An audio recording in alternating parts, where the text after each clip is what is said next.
Greetings everyone, it's me Declan Kearns once again. This will be my second and final video for tonight. And today I will be talking about a film from my childhood. If you're probably thinking that it's one I like, you're wrong. This rant is going to be about a movie of my childhood that I liked a while ago, called Lost in Space. It's just another one of those movies you remember watching as a kid and you said this is the most awesome thing ever. Unfortunately, it's the case of years later as an adult, you come back to said movie, you rewatch it again and you're like, my god, this movie is so lame. Seriously, why the hell did I even like this film? Well, what I can say, I remember quite a number of people reviewed this movie. Like, Rambo Rap for Life reviewed it a while ago, and he had pretty much so much negative to say about that movie. This movie is just not one of those cases. I already know for sure that this movie was based on an old show from the 60s called Lost in Space. Unfortunately, I have not watched the 60s show. So forgive me for all those Lost in Space fans out there if I know little to nothing about the 60s show. This movie came around a time during the 90s and 2000s and where they made many movies based on old shows from the 60s. There were some I enjoyed, like The Fugitive with Harrison Ford, which is easily my most favorite one. Mission Impossible with Tom Cruise from 1996, which spawned the iconic Mission Impossible franchise. I have yet to watch for the Brady Bunch movie, I haven't watched that film in a while. Then, of course, the live-action Scooby-Doo films gave us, should I say, Matthew Lillard as the definitive Shaggy. Unfortunately, Lost in Space was one of those movies that was based on an old 60s show, and of course it was one of those movies that was considered bad. I vaguely remember watching that god-awful Thunderbirds movie when I was a kid. It was based on the old popular British show at the time. So anyway, let's get back on topic. So, what's this movie about? Well, this movie... Hold on one second. The 1998 Lost in Space movie follows the story of... It's set in the year 2058, in where the Earth only has a few years left to live before it dies. So, the Robinson family are sent on a mission in order to find a habitable planet to colonize in order to save humanity and all that stuff. But unfortunately, somebody sabotages the mission and the family gets lost in space. Will the family be able to trust this spy who stole on board, and will they be able to get back on track? Well, unfortunately that's all I can say for plot, because the plot just gets so confusing as the movie progresses. When I watched this movie for the first time in years, I'm like, wait a minute. It feels as if I am watching 3 loosely connected episodes of the original 60s show just haphazardly stitched together. From what little information I found of the 60s show, it's supposed to be based on the plot of 3 episodes. The first act of the movie loosely follows the events of the original pilot episode of the Lost in Space series. Then the second act follows an episode in where they get stranded. No, not stranded, sorry. I meant to say where they get lost, where they find an abandoned ship. And then the third act involves time travel. Don't worry, we'll get to the third act in a few minutes and why it comes all crashing downhill. So let's talk about the performances and characters. And I'm just gonna say, none of these characters are interesting at all. Many of them are boring. And I don't even believe the chemistry with this family. William Hurt just looks so bored out of his mind in this movie. I mean, William Hurt for the most part is like, in the year 2058, the world is dying, so nations decided to... You see what I mean? He just sounds extremely bored out of his damn mind throughout the freaking movie. Heather Graham and Mimi Rogers also too sound like they're completely bored out of their minds. And as for Matt LeBlanc as Don Williams, or whatever the heck his name was, he was so miscasted in the role. It's as if they wanted to make him the badass Han Solo type character, but I'm sorry, Matt LeBlanc does not work at all. I cannot say the same about the daughter, because the daughter was pretty irritating, especially with her chipmunk-like voice and everything, and always chatting on her wristwatch as if she is a YouTuber, which is funny considering that this movie came in '98, and that was a few years before YouTube was a thing. And how do I feel about the kid? At least the kid this time wasn't annoying and didn't piss me off to no avail.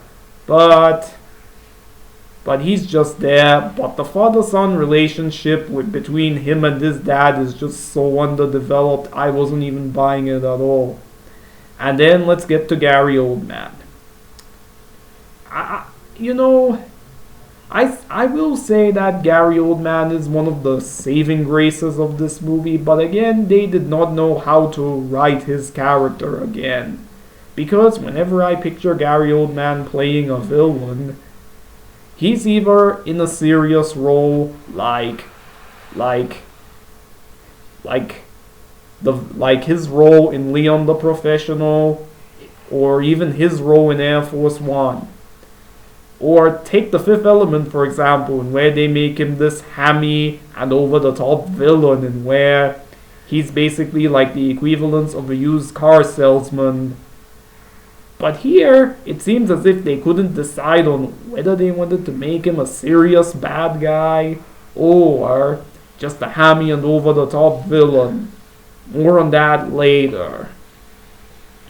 So anyway, let us get to the production values of this movie. And oh my god, this movie has some of the most inconsistent special effects I've ever seen. Let's get the cat out of the bag. The practical effects work in this movie and miniatures look pretty good. But I can just say, with a straight face, that the CGI is some of the most inconsistent I have ever seen in a movie. Times it looks like it was passable for the time, but has really dated. And of course, time has really dated. Hold on. So sorry for stammering there. I was trying to say that the CGI looks really, really bad in some scenes. I mean, when they see this CGI chameleon monkey thing, it is some of the worst CGI ever put to film. I mean, seriously, the filmmakers couldn't be bothered to use a puppet or something? Why couldn't they have just used a puppet? And don't even get me started on the way the space spiders look, because I can just describe them as they look like henchmen from an old PS1 game. And that's exactly what they look like. And then, of course, Spider Smith. You know, isn't it really funny that as a kid I was afraid of that guy, but rewatching it as an adult, that CGI is most definitely on par with the Scorpion King from The Mummy Returns. Yes, it's that freaking bad. And let's get on to what I want to talk about as the biggest nail in the coffin for this movie. It's the third act. Because whenever I watched Because when I watched the first two acts of the movie, I thought to myself that, maybe the movie isn't too bad. Maybe people just exaggerated how bad it is. And oh boy, was I wrong. Because once we get to the third act, it's all downhill from there. So, of course, the third act is basically like a time travel story, and it is one of the most confusing time paradoxes I have ever seen. So, get this: they're stranded on the planet, they eventually go inside that bubble and everything, only to discover that they've entered a time paradox. They meet older Will on board, played by, you guessed it, a then unknown Gerard Harris at the time, who is obviously dubbed, because apparently the filmmaker said that he spoke in a British accent, so that's why we had all his lines of dialogue dubbed, am I right? Why didn't you just get an American actor to play him, for heaven's sake? And so eventually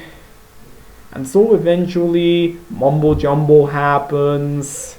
Spider-Smith reveals his true intention, that he plans to unleash a horde of spiders across the world and make the Earth his own planet for him to rule. So basically he has just turned into space Hitler or something. I don't know. This whole time travel nonsense is just confusing. It's just confusing because when you think about it, there's a later part in the movie that just confused me even as an adult. It's like the dad sees the spaceship take off, and then the spaceship crashes into a piece of debris, killing everyone on board, including Will Robinson. But adult Will Robinson is somehow still alive and not erased from existence. How does that work? Just freaking wow. And this movie is one of those cases in where New Line Cinema wanted it to become a franchise. But lo and behold, the movie was a box office disappointment. And things they had planned to do for this movie, like sequels, a TV series and an animated series, not to mention a toy line, were all scrapped because the movie didn't do so well at the box office. And again, it clearly shows that the director of this film, Stephen Hopkins, that's Stephen Hopkins, the director of Predator 2, Judgment Night, Blown Away and The Ghost in the Darkness, directed this. This movie just clearly proves that he was completely the wrong director for this film.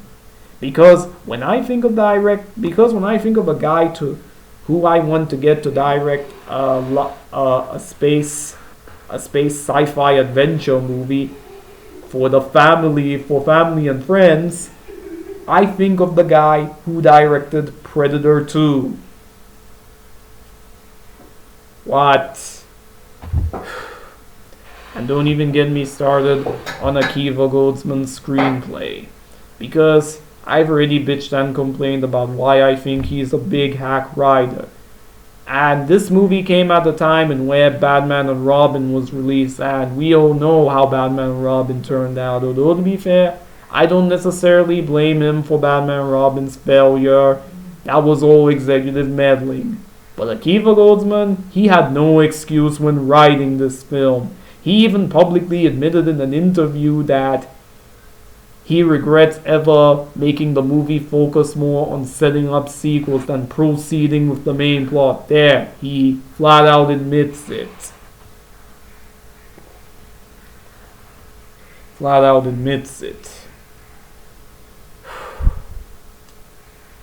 It's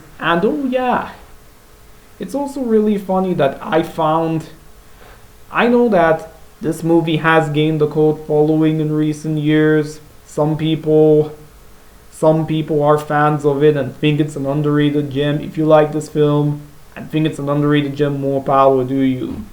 But for that one IMDb review I read a few years ago, back in 2016, no, actually it was 2017, scratch that. That positive review of that movie said that it was better than Godzilla 1998 and Armageddon.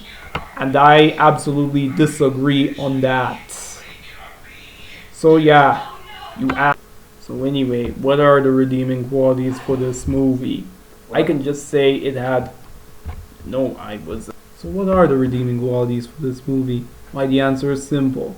Some redeeming qualities I can give this movie credit for was, as I mentioned earlier, it does have good practical effects, sets, and miniatures. I guess that's where most of the movie's budget went, considering how uneven the CGI looked, especially with those phony looking space spiders. And I will admit, the action set pieces are actually pretty entertaining for what they are. Which begs, because Hopkins at least really knows how to direct good action, considering his work on Predator 2 and all those other movies.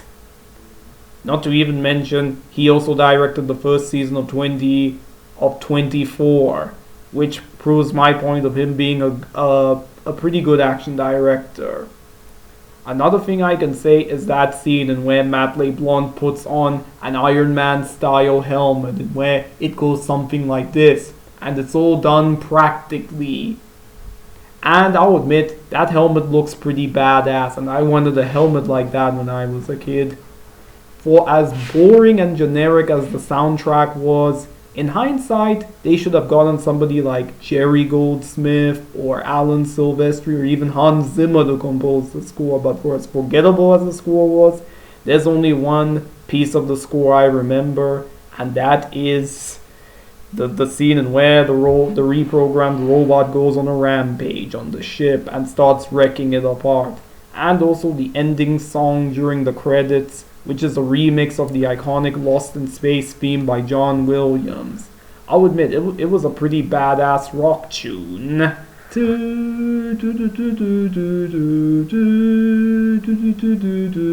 Something like that. I'm not really the best imitator when it comes to soundtracks.